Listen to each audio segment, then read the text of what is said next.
بسم اللہ الرحمن الرحیم۔ السلام علیکم۔ میرا نام فرحان سید ہے اور میں آج فیصل صاحب کی جگہ یہ سیشن کروں گا کیونکہ آج وہ اویلیبل نہیں ہے۔ سب سے پہلے کچھ ہاؤس رولز، پلیز اپنا جو نام ہے آپ کا جو بھی ایپ کے اندر ہے اس کو زوم میں بھی وہی نام کر لیں ورنہ ہم آپ کو ڈھونڈ نہیں پائیں گے، اور کوشش کیجئے کہ اپنے سوالات کو مختصر رکھیے 30 سیکنڈ کے اندر اندر۔ شروع کرتے ہیں۔ السلام علیکم غامدی صاحب۔ وعلیکم السلام۔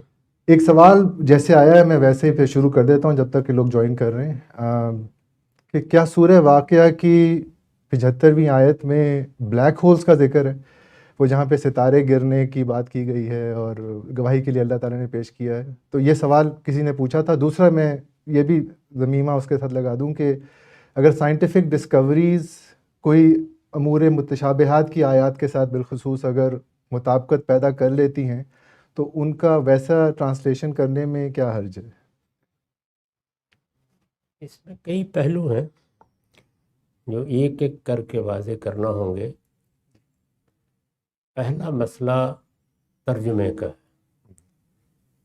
ترجمے کا اس سے کوئی تعلق نہیں ہوتا کہ کسی چیز کی سائنسی نوعیت کیا ہے، اس میں زبان کا عرف استعمال دیکھا جاتا ہے۔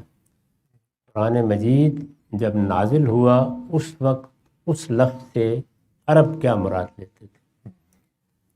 عرف استعمال کے لحاظ سے جب آپ معنی کا تعین کر لیتے ہیں تو دنیا کی ہر زبان میں ایک سے زیادہ معنی ہوتے ہیں۔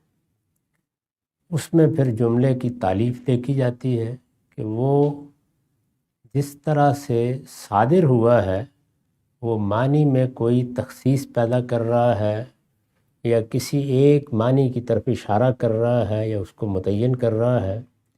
اگر وہاں بات واضح ہو جائے تو اللہ کا شکر کرنا چاہیے، ورنہ پھر سیاق و سباق کو دیکھا جاتا ہے۔ ترجمہ کرنے کے لیے تو ان 3 مراحل سے گزارا جائے گا ہر حال میں۔ زیادہ سے زیادہ آپ جو کر سکتے ہیں وہ یہ ہے کہ ہم نے جو لفظ اختیار کیا تھا وہ لفظ موجودہ زمانے میں آ کر ہمارے علم کے نتیجے میں ایک معنویت پیدا کر چکا ہے، تو دیکھ لیں کہ جو کچھ ہم نے عرف استعمال سے سمجھا تھا یہ نئی معنویت کہیں اس کے مدعا کو بدل تو نہیں رہی۔ اگر ایسا ہو تو پھر لفظ پر بھی نظر ثانی کر لینی چاہیے، کیونکہ ہم اردو میں ترجمہ کریں گے، انگریزی میں کریں گے یا کسی اور زبان میں، تو اس میں تو الفاظ کا سفر جاری ہے۔ اس کو آپ ایسے سمجھ سکتے ہیں کہ قرآن مجید میں ایک جگہ کہا ہے کہ چاند ستارے سب چیزوں کو گن کر اجرام فلکی کی طرف توجہ دلا کے کل فی فلک یسبحون، ان میں سے ہر ایک ایک فلک میں گردش کر رہا ہے، تیر رہے ہیں۔ اب گردش کر رہے ہیں، تیر رہے ہیں، یہ تو ہو گیا، لیکن فلک کے لفظ کو ہم مدار سے تعبیر کر دیتے ہیں۔ اس میں ایک سائنسی مفہوم اب پیدا ہو گیا ہے۔ اس میں کوئی اشتباہ کا امکان ہو تو آپ لفظ کو تبدیل کر سکتے ہیں، لیکن بالکل یہی مفہوم ہے جو ہمیشہ سے ادا کیا جا رہا ہے۔ اسی طرح قرآن مجید نے 2-3 مقامات پر اس کا ذکر کیا ہے کہ بادلوں کے پہاڑوں سے ہم اولے برسا دیتے ہیں۔ اب وہ بادلوں کے پہاڑ تو انسان کے مشاہدے کی چیز نہیں ہے، یعنی ہم نے کبھی بادلوں کے پہاڑ نہیں دیکھے۔ جب تک انسان جہاز پر سوار نہیں ہوا وہ اس تعبیر کو نہیں سمجھ سکتا، ممکن ہی نہیں تھا۔ لوگ اس کی توجیحات بھی کرتے رہتے تھے کہ بادلوں کے پہاڑ کیا معنی ہوئے، لیکن کسی نے اس کے لفظ کو بدلا نہیں ہے، اسی طرح رہا ترجمے میں۔ اس سے جو تصویر بنتی تھی ذہن میں وہ سمجھ میں نہیں آتی تھی لوگوں کو۔ اب ہم جہاز میں سوار ہوئے، اوپر گئے تو معلوم ہوا کہ فی الواقع پہاڑی سلسلے ہی ہوتے ہیں، بلکہ اس سے زیادہ بہتر لفظ ہو ہی کوئی نہیں سکتا اس کو تعبیر کرنے کے لیے۔ تو اس طرح کی چیزیں جو ہے ان میں تو نظر ثانی کی جا سکتی ہے، ورنہ ترجمہ اسی طرح ہوگا جس طرح کہ عام طور پہ کیا جاتا ہے۔ اب رہی یہ بات کہ سورہ واقعہ میں جو کچھ بیان ہوا ہے، تو جو کچھ بیان ہوا ہے، جس پس منظر میں ہوا ہے، جس چیز پہ استدلال کیا گیا ہے، وہ تو اسی طرح سمجھا جائے گا۔ لفظ کا مطلب کیا ہے، جملے کی تعریف کیا ہے اور سیاق و سباق کیا ہے، اس سے کسی کے ذہن میں جو اب تصویر بنتی ہے اس سے وہ بلیک ہول کی مثال کے طور پر تصویر بن گئی ہے تو بن جائے، کوئی فرق نہیں پڑتا۔ لیکن ہم اپنے نہ تو ترجمے میں کوئی تبدیلی کریں گے، نہ لفظ میں کوئی تبدیلی کریں گے، نہ اس مفہوم کو بیان کرتے وقت جو تصویر لفظوں سے بنتی ہے اس میں کوئی تغیر کریں گے۔ آخر انہی لفظوں کو پڑھ کر ایک نئی تصویر بن رہی ہے، تو اس کے بننے کا عمل تو زندگی بھر ہوتا رہے گا، بعد میں بھی ہوتا رہے گا، وہ ہوتا رہے، اس سے کوئی فرق نہیں پڑتا، بات کو بیان اسی طرح کیا جائے۔ ٹھیک ہے، بہت شکریہ سر، بہت خوبی سے آپ نے بیان کیا۔ اب چلتے ہیں سوالات کی طرف۔ محمد عاطف صاحب، آپ اپنا مائک جو ہے وہ انمیوٹ کر لیں۔ Let me find you first۔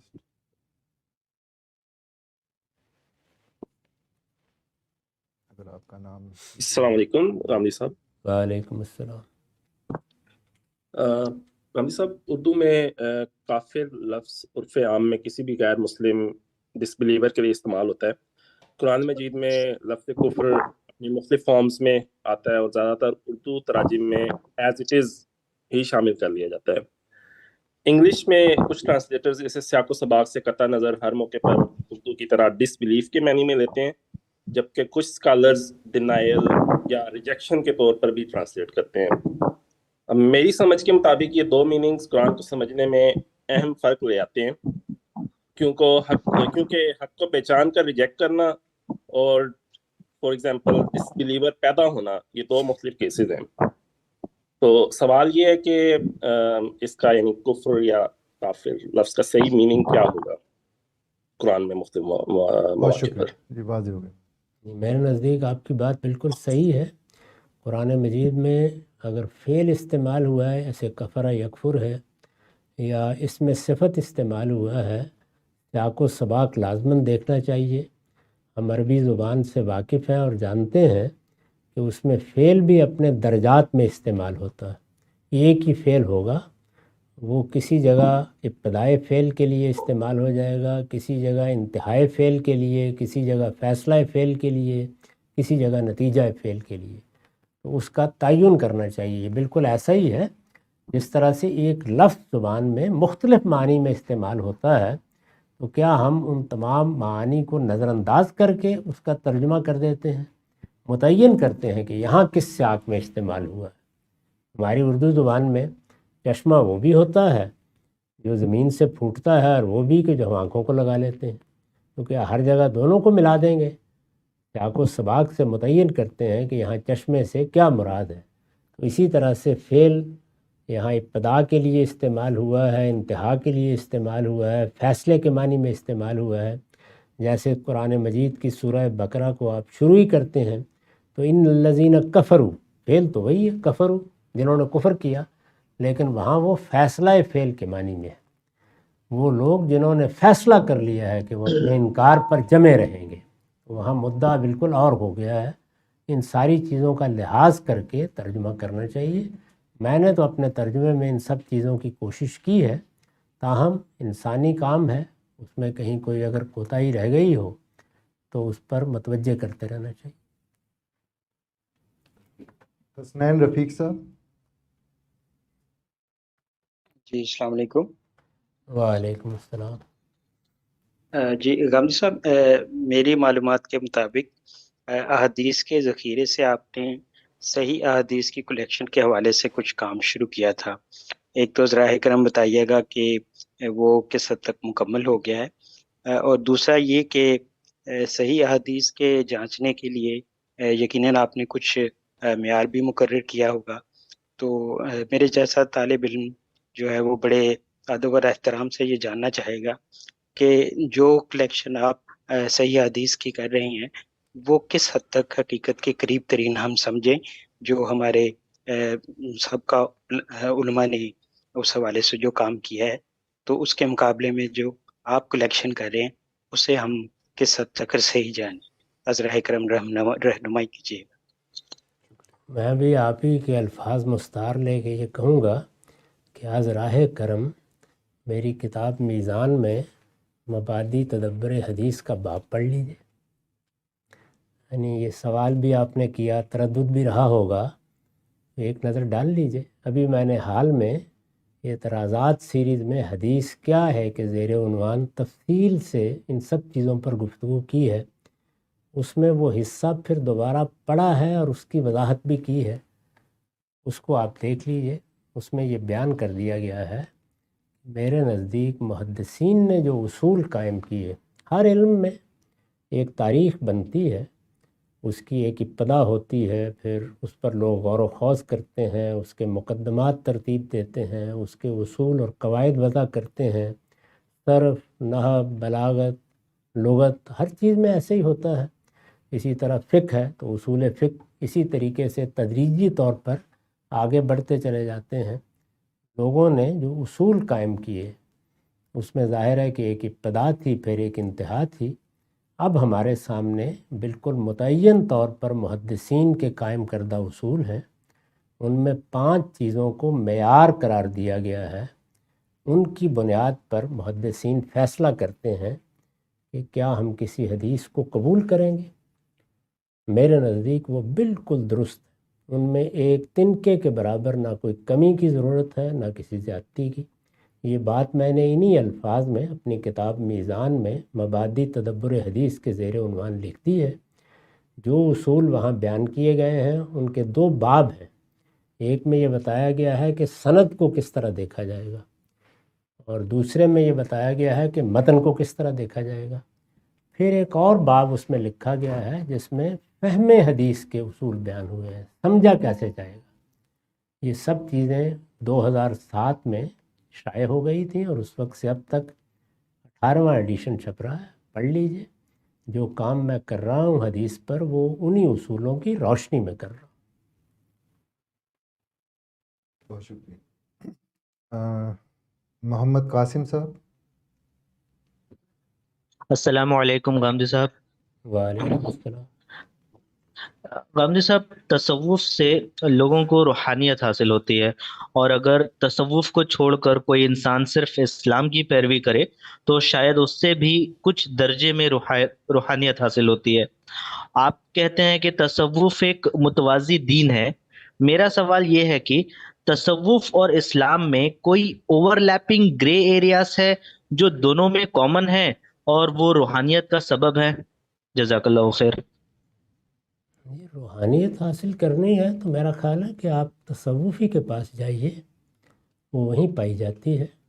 اسلام کے لیے روحانیت کا لفظ ایک اجنبی لفظ ہے، قرآن حدیث کا پورا ذخیرہ اس سے بالکل خالی ہے، یہ کوئی چیز نہیں۔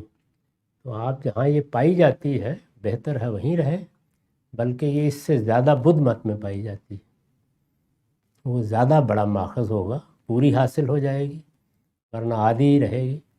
تو اس کے لیے صحیح جگہ وہ ہے۔ اسلام میں کوئی روحانیت نہیں ہے، نہ پائی جاتی ہے، نہ روحانیت کا کوئی تصور ہے، نہ اسلام نے اس کو کسی جگہ کوئی جگہ دی ہے، نہ یہ اس کے عقائد میں کوئی چیز ہے، نہ اس کی شریعت میں کوئی چیز ہے، نہ اس کی حکمت میں اس کا کوئی مقام ہے۔ یہ بالکل ایک بیگانہ اور اجنبی چیز ہے، کوئی تعلق نہیں اس کا اسلام کے ساتھ۔ شکریہ۔ ثاقب خان صاحب unmute کیجیے۔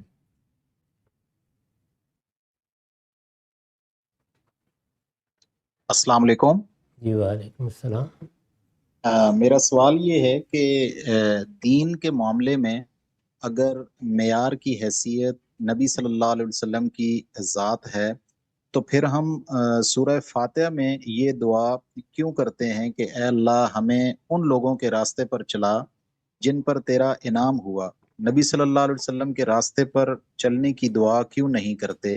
کیا انعام یافتہ ہونے کے بعد ان لوگوں کو بھی دین میں معیار کی حیثیت حاصل ہو جاتی ہے؟ شکریہ۔ یہ 2 باتیں بالکل الگ الگ ہیں۔ معیار کیا ہے؟ وہ تو اللہ کے پیغمبر ہی ہیں، اللہ کے پیغمبر اور اللہ کی جو کتابیں ان کے ساتھ نازل ہوتی ہیں۔ جب وہ کتابیں نازل ہو جاتی ہیں تو خود اللہ تعالیٰ نے فیصلہ سنا دیا کہ وہ اسی لیے نازل کی جاتی ہیں کہ لِیَحْکُمَ بَیْنَ النَّاسِ فِی مَا اخْتَلَفُوا فِیہ، وہ لوگوں کے اختلافات کا فیصلہ کر دیں۔ جس چیز کو لوگوں کے اختلافات کا فیصلہ کرنے کے لیے نازل کیا گیا ہے اس کی طرف رجوع کریں گے۔ معیار کی حیثیت یہ ہے۔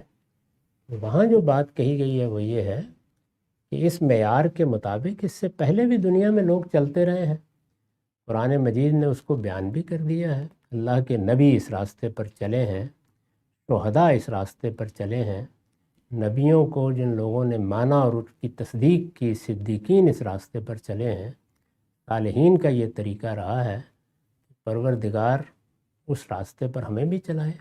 یہ ایسے ہی ہے جیسے رسالت مآب صلی اللہ علیہ وسلم نے ایک موقع پر جب یہ بتایا کہ بہت سے فرقے اور گروہ ہوں گے اور اختلافات پیدا ہو جائیں گے، اس میں لوگوں نے پوچھا تو آپ نے کہا ما انا علیہ و اصحابی۔ تو اس میں اصحابی کوئی الگ چیز نہیں ہوتی۔ اسی طرح صالحین، شہداء، صدیقین، وہ اگر یہ حیثیت رکھتے ہیں کہ ان کا ذکر خیر بنے تو اسی لیے رکھتے ہیں کہ وہ نبیوں کے طریقے پر چل رہے ہوتے ہیں۔ یہاں معیار بیان کرنا مقصود ہی نہیں ہے، بلکہ یہ ہے کہ فی الجملہ ہم عاجز انسان ہیں، پروردگار ہمیں وہ راستہ دکھانا جس راستے پر چل کر ہم کامیاب ہوں اور قیامت میں اٹھیں تو ہمیں نبیوں کی رفاقت حاصل ہو، ہمیں شہداء کی رفاقت حاصل ہو، ہم وہاں جائیں جہاں پہ اللہ تعالیٰ نے ان کو لے جانے کا فیصلہ کیا ہے۔ یہ محل ہے اس کا، وہاں معیار بیان کرنا مقصود ہی نہیں ہے۔ میں بہت معذرت کے ساتھ عرض کروں گا کہ انسان کو کسی چیز کے سمجھنے کے لیے ہمیشہ وہاں سے استدلال کرنا چاہیے جہاں متکلم اس کو بیان کر رہا ہے۔ دائیں بائیں سے استدلال نکالنا یہ ہمیشہ فتنوں کا ذریعہ بنتا ہے۔ معاذ عرفان امجد صاحب، معاذ عرفان امجد۔ السلام علیکم۔ جی وعلیکم السلام۔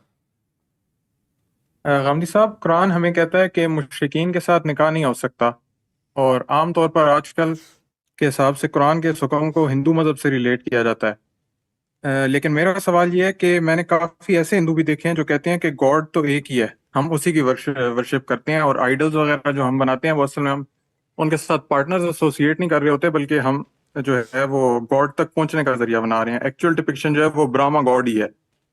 تو اب اگر وہ اپنے اس دعوے کی خود بھی نفی کر رہے ہیں کہ ہم شرک نہیں کرتے اور ہم بھی فتویٰ نہیں لگا سکتے ان کے اوپر، تو یہ جو ممانعت ہے یہ ادھر اپلائی ہوگی یا نہیں ہوگی؟ اور وہ شخص جو یہ کہتا ہے کہ اللہ نے کسی کو اپنا شریک بنایا ہے، وہ اصل میں یہی کہہ رہا ہوتا ہے کہ اس کائنات کا خالق تو اللہ ہی ہے، وہی تنہا ہے۔ مشرکین عرب بھی یہی کہتے تھے۔ قرآن مجید میں ان کے ساتھ مکالمات نقل ہوئے ہیں، ان سے پوچھا جاتا تھا زمین و آسمان کا خالق کون ہے، وہ کہتے تھے کہ اللہ۔ بارش کون برساتا ہے؟ اللہ۔ اس کے 7 شریک ٹھہرائے جاتے ہیں۔ قرآن نے اس کو 2 لفظوں میں بند کر دیا ہے، الا لہ الخلق والامر، یعنی خلق بھی اللہ ہی کی ہے اور اس عالم کا نظم بھی صرف وہی چلا رہا ہے۔ باقی جو کچھ ہے وہ اس کے خدام ہیں، اس کے بندے ہیں، اس کے حکم پر جو خدمت انجام دیتے ہیں، لیکن کوئی اس کا شریک، کوئی اس کا ساجی نہیں ہے۔ اگر کوئی شخص وہ ہندوؤں کے گھر میں پیدا ہوا ہے، مسیحیوں کے گھر میں پیدا ہوا ہے، بدھوں کے گھر میں پیدا ہوا ہے، وہ یہ کہتا ہے کہ میں ایسے ہی اپنے پروردگار کو، کوئی اس کا شریک نہیں ہے، کسی کی یہ حیثیت نہیں ہے، تو یہ میرا کام نہیں ہے کہ میں اسے جھٹلاؤں۔ مان لینا چاہیے اس بات کو، لیکن جو کچھ آپ بیان کر رہے ہیں وہ تو شرک کا بیان ہے۔ یعنی وہ یہ کہہ رہے ہیں کہ ہم یہ مانتے ہیں کہ ایک ہی پروردگار اس کائنات کا خالق ہے، یہ برہمائی سے وجود میں آئی ہے، لیکن فلاں اور فلاں کو یہ حیثیتیں حاصل ہیں۔ مشرکین عرب بھی ایسے ہی مانتے تھے، یہی کہتے تھے۔ تو جب تک یہ ساری بات ختم کر کے تنہا وہی پروردگار ہے، تنہا وہی خالق ہے، وہی کائنات کا بادشاہ ہے، خلق بھی اس کی ہے اور امر بھی اس کا ہے، یہ نہ مانا جائے تو توحید کا اقرار نہیں ہوا۔ اگر کوئی شخص توحید کے معاملے میں کسی ابہام میں مبتلا ہے تو اس سے بات کرنی چاہیے تاکہ اس کا ابہام دور ہو جائے۔ اللہ تعالیٰ نے واضح کر دیا ہے کہ شرک اور توحید ایک چھت کے نیچے اکٹھے نہیں ہوتے۔ سید فہیم صاحب اگر موجود ہوں تو۔ السلام علیکم غامدی صاحب۔ وعلیکم السلام۔ آپ نے معراج کے اوپر بہت کام کیا ہے، آپ کی میں نے اعتراضات سیریز بھی بڑے غور سے سنی، اس میں آپ نے بڑی اچھی ایکسپلینیشن دی ہے۔ ایک جو چیز وہ واضح نہیں ہو پائی، آپ نے فرمایا کہ جب سورہ اسراء کی آیت 60 میں اللہ نے کہا ہے کہ جو ہم نے آپ کو رویا دکھایا تھا وہ جو ہے مطلب آپ نے اس کو رویا کو جو معراج کی اصلی واقعے کے ساتھ آپ نے کہا کہ عربیت کا تقاضا یہ ہے کہ یہ رویا جو ہے یہ اصل میں اسی کا بیان ہے، اور آپ نے بھی بتایا کہ نبی پاک نے اور بھی رویا دیکھے تھے، جس طرح مکہ میں انٹر ہونے کا تھا۔ تو آپ یہ مجھے وضاحت کر دیجئے کہ آپ یہ جو 60 آیت ہے اس کو پہلی آیت کے ساتھ کیسے ریلیٹ کرتے ہیں؟ شکریہ۔ پوری امت کرتی ہے، سب علماء کرتے ہیں، کوئی چارہ ہی نہیں اس کے سوا۔ ظاہر ہے جب اس طریقے سے کوئی لفظ بھی کسی عہد کے ساتھ آتا ہے تو اس کا ذکر ہونا چاہیے یا اس کو متکلم اور مخاطب کے درمیان پہلے سے متعین ہونا چاہیے۔ تو اسی وجہ سے جو لوگ معراج کو ایک جسمانی واقعہ مانتے ہیں وہ بھی رویا کے معاملے میں، یعنی یہاں جو آیت 60 میں رویا ہے، یہی مانتے ہیں کہ یہ اسی کا ذکر ہے جو اوپر ہوا ہے۔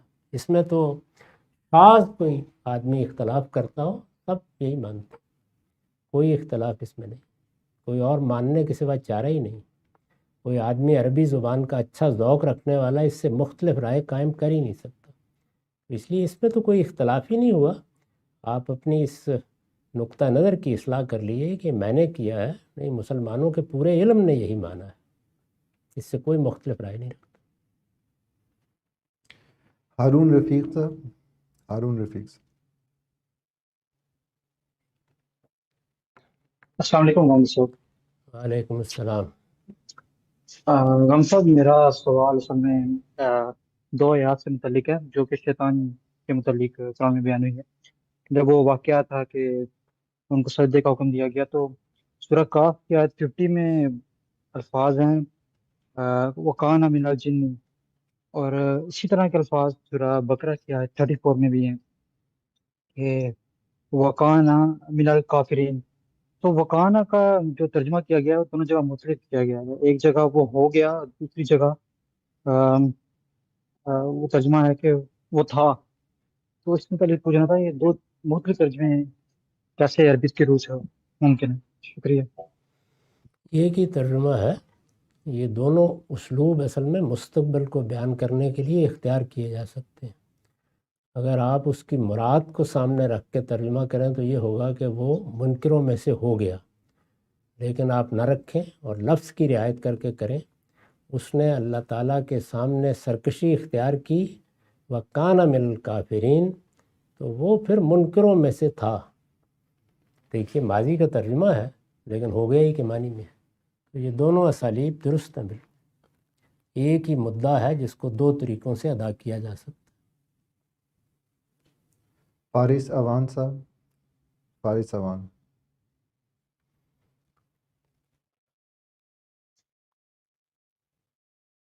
ہیلو، السلام علیکم۔ وعلیکم السلام۔ غامدی صاحب، میرا سوال آپ سے ایک تو یہ ہے کہ جب ہم تشہد میں بیٹھتے ہیں اور جب ہم مطلب وہ انگلی اٹھاتے ہیں تو یہ کہاں سے ہے، ہم کیوں ایسا کرتے ہیں، اور پھر مختلف لوگ کا مختلف رویہ ہے اس میں، کچھ لوگ مستقل اٹھائے رکھتے ہیں، کچھ لوگ اوپر نیچے کرتے رہتے ہیں۔ اس پہ ذرا روشنی ڈال دیجئے کہ ہم لوگ ایسا کیوں کرتے ہیں۔ دوسرا، میں آپ کا بہت مطلب کئی باتیں ایسی ہیں آپ کی جس پہ میں آپ کا جتنا شکریہ ادا کروں گا، میں اس میں سے ایک بات تو یہ ہے کہ جو سود کا آپ نے جو مطلب ڈیفینیشن وہ بتائی تھی کہ سود لینے والا، دینے والا، تو وہ مطلب میں جب سے ہوش سنبھالا ہے یہی سوچ رہا تھا کہ مظلوم کیسے ظالم ہو سکتا ہے۔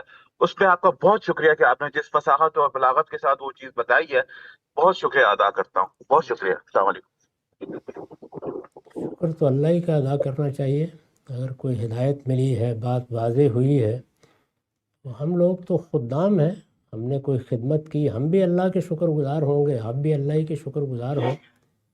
بندے کو اپنی ساری محبت، سارا تعلق، سارے جذبات اپنے ربی کے ساتھ خاص رکھنے چاہیے اور ہر لحظے اسی کا شکر ادا کرنا چاہیے۔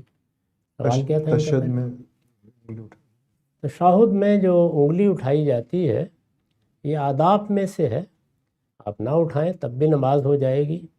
نبی صلی اللہ علیہ وسلم سے اس کی روایتیں نقل ہوئی ہیں، یہ لازم نہیں ہے لیکن آداب میں سے ہے، اور نماز آپ اس کے پورے آداب کا لحاظ کر کے پڑھیں گے تو اچھی نماز ہوگی۔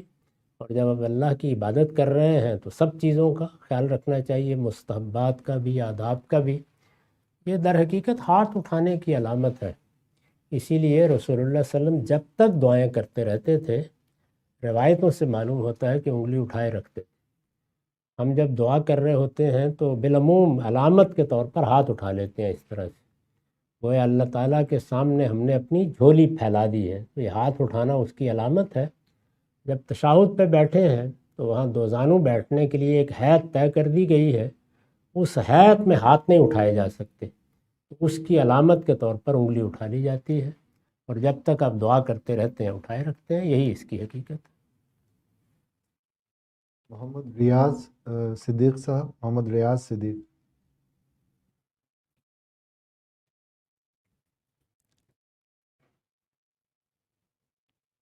ریاض صدیق صاحب. السلام علیکم. وعلیکم السلام. جی استاد محترم، بہت بہت شکریہ آپ کا. اللہ تبارک و تعالیٰ آپ کو صحت و تندرستی عطا فرمائے. سر میرا سوال یہ تھا کہ نکاح سے متعلق ہے، جس میں ہم آج کل دیکھتے ہیں کہ بہت سے نوجوان ہیں جو شادی کرنا یا آگے اولاد پیدا کرنا، اس سے وہ نقطۂ نظر رکھتے ہیں کہ ہمیں نہیں کرنا، کیونکہ دنیا میں بہت ظلم ہے، عدوان ہے، کلائمیٹ چینج ہے، ایسی چیزیں. تو اس تحریک سے بہت سے ہمارے مسلم نوجوان بھی متاثر ہو رہے ہیں. تو اس میں ہماری دین کیا رہنمائی فرماتی ہے، اس کے ذرا وضاحت کر دیں. بہت شکریہ. دین تو یہی چاہے گا کہ اللہ تعالیٰ نے جو فطرت بنائی ہے اس کے تقاضوں کو پورا کیا جائے. دنیا اس لیے نہیں بنائی گئی کہ یہاں ہم اپنی مرضی سے جئیں. یہ ابتلا کے لیے ہے. اللہ امتحان کر رہا ہے. وہ جب امتحان کر رہا ہے تو پھر امتحان کے میدان سے بھاگنا نہیں چاہیے. آپ شادی کرتے ہیں، آپ گھر بساتے ہیں، آپ ذمہ داریاں اٹھاتے ہیں، گویا زندگی کو بھرپور طریقے سے برتتے ہیں. یہی امتحان ہے. میدان امتحان سے فرار ہو کے پھر آپ اپنے آپ کو محرومیوں کے حوالے کر دیں گے. اس لیے فطرت کے جو تقاضے ہیں ان کو پورا کرنے کی کوشش کرنی چاہیے. البتہ اپنے حالات کے لحاظ سے اگر آدمی کہیں اضطرار محسوس کرتا ہے، کوئی چیز اس کی جان مال آبرو کے لیے خطرہ بن جاتی ہے، اس کے اپنے قوانین ہیں. استثناء ہر جگہ ہوتا ہے. لوگوں کو بعض اوقات اپنی مصروفیات کے لحاظ سے، اپنے شوق کے لحاظ سے بھی بعض فیصلے کرنا پڑتے ہیں. چنانچہ ہم جانتے ہیں کہ 2 پیغمبروں نے شادی نہیں کی. سیدنا یحییٰ نے نہیں کی، سیدنا مسیح نے نہیں کی. ہمارے ہاں کے 2 جلیل القدر علماء ہیں، امام بخاری ہیں، اسی طرح امام ابن تیمیہ ہیں، انہوں نے نہیں کی. تو اس لیے بعض اوقات اپنے حالات کے لحاظ سے کوئی فیصلہ کر لیتا ہے. تاہم یہ فیصلہ میدان امتحان سے فرار کے محرک کے ساتھ نہیں ہونا چاہیے. سید عبداللہ صاحب. سید عبداللہ.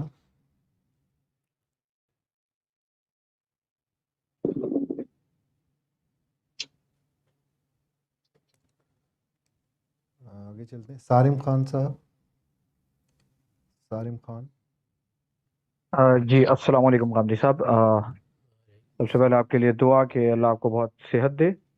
اور میرا سوال تواتر کے حوالے سے تھا. میں آپ کی ویڈیوز بہت عرصے سے اور آپ کو فالو کر رہا ہوں. صرف ایک ٹاپک جو بہت کائنڈ آف مشکل ہو گیا ہے تواتر کا سمجھنا. اگر ہم کسی کو سمجھاتے ہیں، ایون کہ اپنے اہل و عیال کو سمجھاتے ہیں کہ there is only one source of truth جو کہ قرآن ہے، تو ہمیں اس بات کو ڈیفینڈ کرنا بڑا مشکل ہو جاتا ہے کہ حدیث یا پھر کوئی بھی اور دوسری روایات ان کے بغیر بھی ہم قرآن کو اپنی کامن سینس سے سمجھ کے یا کسی ایسے سے پوچھ کے جو عالم ہوں ہم سمجھ سکتے ہیں. تو وہ اس کے بدلے ہم سے پلٹ کر یہ سوال کرتے ہیں کہ تواتر بھی تو ایکچولی ہمارے پاس کسی انسانی ذریعے سے ہی آ رہا ہے. کسی مطلب اس کا لکھا ہوا ہم نہیں مان رہے جو کہ ہسٹوریکل کنٹینٹ ہے، لیکن ان کا نسل در نسل جو چلا ہوا آ رہا ہے وہ بھی ہمیں تو ہسٹوریکل کنٹینٹ سے ہی پتہ چلے گا. تو کائنڈلی آپ اس کو تھوڑا آسان کر کے اگر ہمارے لیول کے لحاظ سے سمجھائیں تو بہت مہربانی. یہ 2 بالکل الگ الگ باتیں ہیں.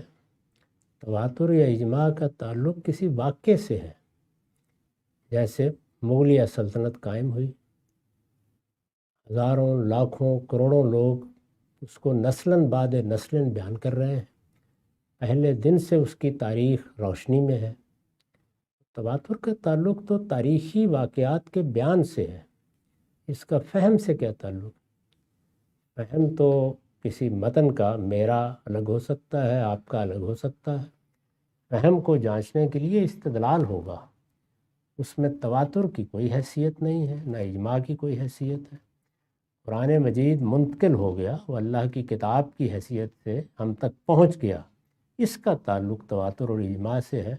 اسی طرح سنت پہنچ گئی، مسلمانوں میں رائج ہو گئی۔ اب اگر آپ سنت کو تلاش کرنا چاہیں، کوئی تردد نہیں ہے، آپ اٹھ کے مسجد میں چلے جائیں، آپ کو معلوم ہو جائے گا مسلمان 5 وقت نماز پڑھ رہے ہیں، کس طریقے سے پڑھ رہے ہیں۔ انتظار کیجئے، رمضان کا مہینہ آئے گا، پوری امت جان لے گی کہ روزے کیا ہوتے ہیں، کیسے رکھے جاتے ہیں۔ حج و عمرہ کرنا ہو، کسی قافلے کا حصہ بن جائیے، آپ ٹھیک کر کے واپس آ جائیں گے۔ چھوٹی موٹی کوئی غلطی ہوئی تو اللہ معاف فرما دے گا۔ تو اس لیے جو چیزیں منتقل ہوئی ہیں ان کا تعلق ہے تواتر سے، فہم کا اس سے کوئی تعلق نہیں ہے۔ فہم میں تو آپ بتائیں گے کہ یہ کس چیز کا فہم ہے۔ اگر وہ متن غائب ہو گیا ہے تو یہ مسئلہ ہے۔ ہمارے پاس اللہ کی کتاب موجود ہے، وہ اسی صورت میں، انہی لفظوں میں بے کم و کاست ہم تک پہنچ گئی ہے۔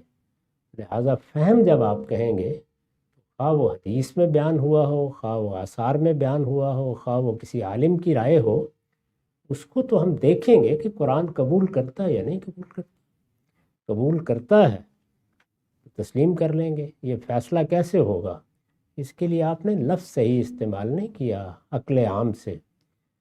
عقل عام تو خیر انسان کے پاس اللہ کی نعمت ہے، اس کے لیے وہی قاعدے ہوں گے جو دنیا بھر میں مسلمہ ہے۔ لفظ دیکھیں گے، اس کے معنی متعین کریں گے، وہ اگر متعدد ہوں گے تو جملے کی تعلیف میں رکھ کے ان کو سمجھیں گے، اگر اس کے بعد بھی کوئی احتمال باقی رہے گا تو سیاق و سباق میں رکھ دیں گے۔ بس یہی 3 چیزیں ہیں۔ شیکسپیئر کے لیے بھی یہی چاہیے اور قرآن کے لیے بھی یہی چاہیے، اس میں کوئی نئی بات کہنے کی ضرورت نہیں ہے۔ تو فہم کے معاملے میں تو تواتر کی بحث ہی بالکل غیر متعلق ہے، یا اجماع کی بحث۔ تواتر اور اجماع کا تعلق تاریخی چیزوں کے انتقال سے ہے۔ ایک واقعہ ہوا، لوگوں نے اس کو دیکھا، ایک بات کہی گئی، وہ لوگوں کی زبانوں پر آئی، اس میں زیر بحث ہے کہ کیا وہ ہاتھ سے منتقل ہوئی ہے، یعنی 2 4 5 لوگوں نے منتقل کی ہے، یا اس کو ایک اتنے بڑے جم غفیر نے منتقل کر دیا ہے کہ اس کے بارے میں عقلاً یہ بات نہیں مانی جا سکتی کہ وہ جھوٹ بول رہا ہے، یا انہوں نے جھوٹ پر اتفاق کر لیا ہے۔ پاکستان میں اس چیز کے لیے کہ قائد اعظم نے پاکستان بنایا تھا، کوئی دلیل پیش کرنے کی ضرورت نہیں ہے، یہ تو اجماع اور تواتر سے منتقل ہو گیا ہے۔ لیکن قائد اعظم نے کوئی بات کہی ہے، وہ بات سمجھنی ہے، اس کے سمجھنے کا اجماع اور تواتر سے کوئی تعلق۔ عمر خان صاحب، عمر خان۔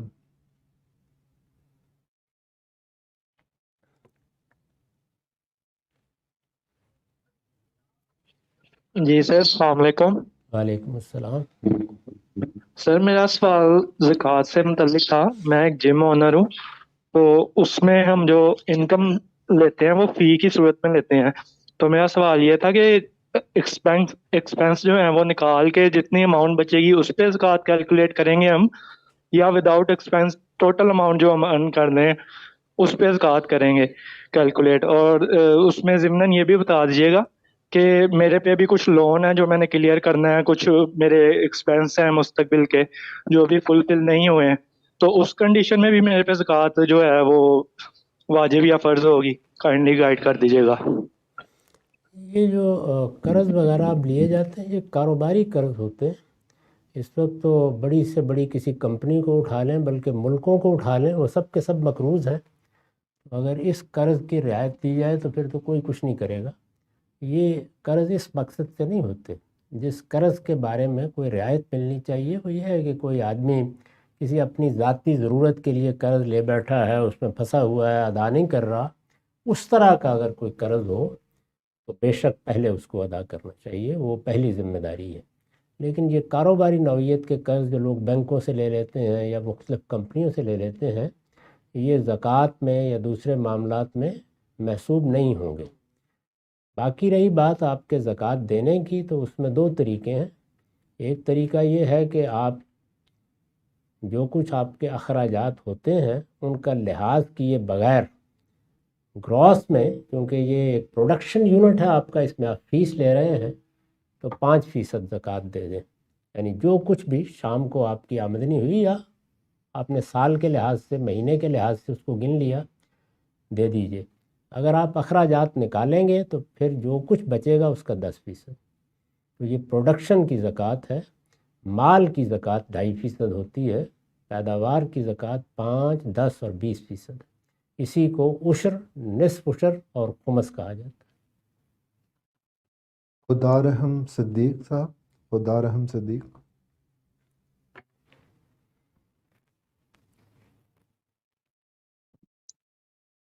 السلام علیکم. جی وعلیکم السلام.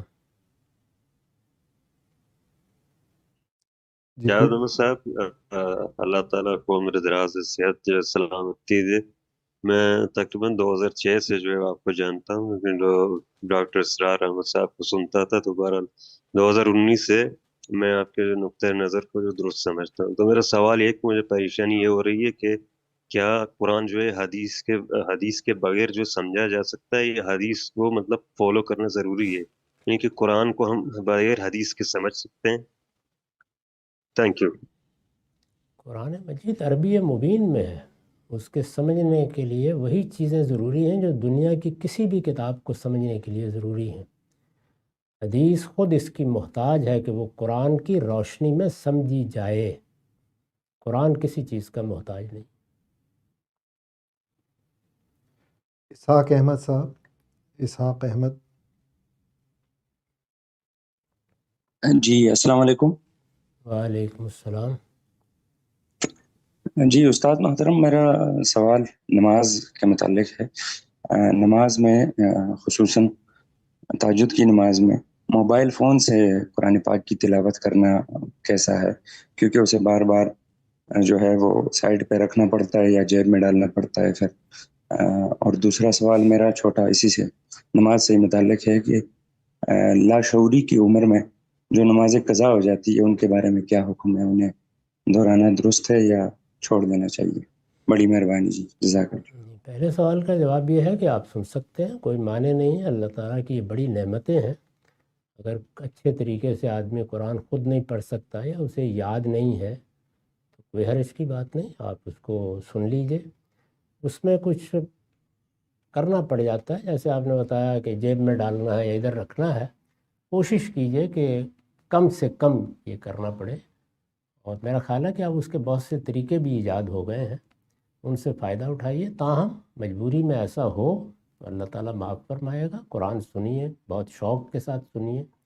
اچھا قرآن کسی نے پڑھا ہے وہ بھی بڑی اللہ کی نعمت ہے. اسی طرح اگر کوئی اچھا ترجمہ پڑھا ہے تو اس کے بھی کیا کہنے ہیں. تہجد کی نماز میں جس طرح آپ خود قرآن پڑھ سکتے ہیں اسی طرح سن بھی سکتے ہیں. بس یہ ذہن میں رکھیے کہ تہجد کی نماز کے لیے 2 چیزیں ضروری ہیں. ایک تو یہ کہ وہ طاق رکعتوں میں پڑھی جائے گی. عام طور پر لوگ اس کا خیال نہیں رکھتے. وہ ہر حال میں طاق رکعتوں میں پڑھی جائے، 3، 5، 7، 9، 11 یا اس سے زیادہ. اور دوسرے یہ کہ اس میں تلاوت درمیان کی آواز میں رہے گی. تو وہ آپ سن بھی رہے ہوں تب بھی اس کا لحاظ کریں، کیونکہ اس کا حکم خود قرآن نے دے دیا ہے. لا تجہر بصلاۃ کا ولا تخافت بہا. یہ تہجدی کی نماز کے بارے میں. یعنی عام نمازوں میں تو ہم جانتے ہیں کہ ظہر عصر کی نماز میں اور آخری رکعتوں میں بھی سری قرات ہوتی ہے، خاموشی سے ہم دل میں پڑھتے ہیں. اور بعض نمازوں میں جیسے فجر میں یا مغرب میں، عشاء میں، پہلی رکعتوں میں ہم آواز بلند تلاوت کرتے ہیں، جہری قرات کرتے ہیں. لیکن تہجد میں نہ جہری ہونی چاہیے نہ سری، درمیان میں ہونی چاہیے. 2 چیزوں کا خیال رکھیں، باقی ٹھیک ہے، کوئی معنی نہیں ہے. نمازوں کے بارے قضا نمازوں کے بارے میں میرے نزدیک راجع مسلک یہی ہے. میں پھر عرض کر دوں کہ اس میں رسالت مآب صلی اللہ علیہ وسلم نے کوئی بات نہیں کہی، اس لیے کہ وہاں مسلمانوں کو یہ مسئلہ ہی پیش نہیں آیا. وہ ایمان لاتے تھے تو نماز پڑھنا شروع کر دیتے تھے. کوئی 1 نماز رہ گئی، 2 رہ گئیں، فوراً پڑھ لیجئے، اس میں تو کوئی معنی نہیں. لیکن 10 سال نماز نہیں پڑھی، 15 سال شعور نہیں ہوا، اب اللہ تعالیٰ نے توفیق دی. میرے نزدیک اس میں اصل چیز تو یہ ہے کہ توبہ، استغفار، اللہ کی طرف رجوع. اگر بالکل ہی دین سے یا دین کے تصورات سے ہٹ گئے تھے تو گویا تجدید ایمان کی ہے. اور پھر تو آپ کے اوپر بھی وہی صادق آئے گا کہ الاسلام یہدم ما قبلہ، جو پہلے ہو گیا ختم ہو گیا. بس توبہ کیجئے، اللہ سے دعا کیجئے. اگر دل میں یہ خیال ہو کہ نہیں ایسی صورت تو نہیں تھی، ایمان بھی تھا، اس کے ساتھ کوتاہی بھی ہوئی، زیادہ سے زیادہ یہ ہے کہ جو نوافل پڑھے جاتے ہیں، جن کو عام طور پر سنن کہتے ہیں، وہ آپ اس نیت سے پڑھتے رہیے کہ یہ گویا میری نمازوں کا ازالہ ہو جائے. اس سے زیادہ اللہ تعالیٰ نے لوگوں کو تکلیف نہیں دی. ہمارے ہاں احناف کا مذہب البتہ وہی ہے کہ وہ تو کہتے ہیں کہ آپ نے 10 سال کی نمازیں اگر نہیں پڑھیں تو اب ان کے اوپر آپ نمبر لگائیں گے اور پھر نیت کرتے وقت بھی کہیں گے کہ یہ فلاں وقت کی فلاں نماز ہے. یہ میرے نزدیک ضروری نہیں. اسامہ صاحب لاسٹ. اسامہ صاحب. السلام علیکم غامدی صاحب، اللہ تعالیٰ آپ کو اچھی صحت دے. غامدی صاحب میرا سوال جو ہے وہ چھوٹے بچوں سے ریلیٹڈ ہے. چھوٹے بچوں جن کی عمر 3 4 5 سال ہوتی ہے، ان کو اللہ کا دین، قرآن، اس کا صحیح فہم، اس کا صحیح انٹروڈکشن کیسے دیا جائے؟ اس کی اگر آپ کسی ایگزامپل کے طریقے سے سمجھا سکیں کہ 3 4 5 سال کے بچے کو کیا سمجھانا چاہیے، پھر وہ شعور پہ پہنچیں تو پھر ان کے ساتھ کیا معاملہ کرنا چاہیے، تو اس میں تھوڑی سی رہنمائی فرما دیجیے. میرے بھائی، آپ نے سوال ایسے وقت میں کیا جب ہمارا وقت ختم ہو گیا ہے، اور سوال کا جواب دینے کے لیے 5-7 منٹ تو لازماً چاہیے. میری درخواست یہ ہے کہ میں نے غالباً شکاگو میں یا کسی اور جگہ اس پر بڑی تفصیل سے گفتگو کی ہوئی ہے، وہ گفتگو آپ سن لیجئے. اس وقت جبکہ پہلے ہی وقت اوپر جا رہا ہے، میں آپ کا سوال کا جواب دینے سے معذرت کر رہا ہوں. بہت شکریہ غام صاحب. اس کے ساتھ ہی ہمارا آج کا وقت ختم ہوتا ہے. انشاءاللہ تعالیٰ جن لوگ رہ گئے ہیں ان کا ہم نیکسٹ سیشن میں ان کو پرائیورٹی دیں گے. بہت شکریہ. السلام علیکم.